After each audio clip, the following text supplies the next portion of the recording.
अनीस साहब ये बताएं कि स्टेट लाइफ की जब कोई इंश्योरेंस पॉलिसी मैच्योर हो जाती है, जैसे कि बहुत सारी वीडियोस हमारे चैनल पर भी मौजूद हैं जिसमें आप लोगों को मैच्योरिटी का चेक दे रहे होते हैं, तो जब उनको किसी पॉलिसी की मुद्दत के मुकम्मल होने पर मैच्योरिटी का चेक मिलता है तो उस पर क्या क्या कटौतियाँ होती हैं?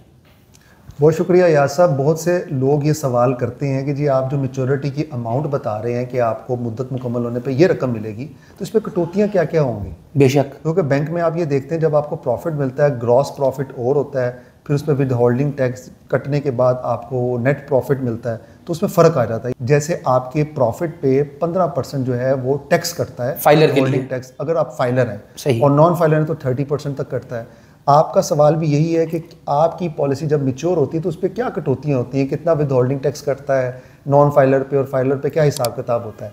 तो इस ज़िम्मन में मैं ये बात बताना चाहूँगा और ये बात बताते हुए खुशी महसूस करूँगा कि हमारी जो स्टेट लाइफ की पॉलिसी मैच्योर होती है उस पर किसी किस्म का कोई टैक्स नहीं कटता। अच्छा, यानी कि किसी तरह का आपका फाइलर या नॉन फाइलर होना ज़रूरी नहीं है कि 15% कटेगा मैच्योरिटी की रकम पे, या आपका जो पेड अमाउंट से ऊपर जो प्रॉफिट है उस पर कुछ कटौती होगी, ऐसा कुछ नहीं है।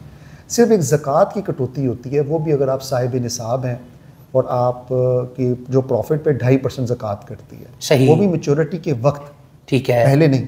ऐसे मौके पे अगर आप चाहते हैं कि ज़कात आप खुद दें या आप साहिब निसाब नहीं हैं, तो ऐसे में मैच्योरिटी से 1 माह पहले आप एक एफिडेविट जमा करवा सकते हैं जिसे CZ50 कहते हैं। तो ऐसी सूरत में आपकी मैच्योरिटी की रकम में से 1 रुपया भी किसी किस्म का कोई नहीं कटेगा।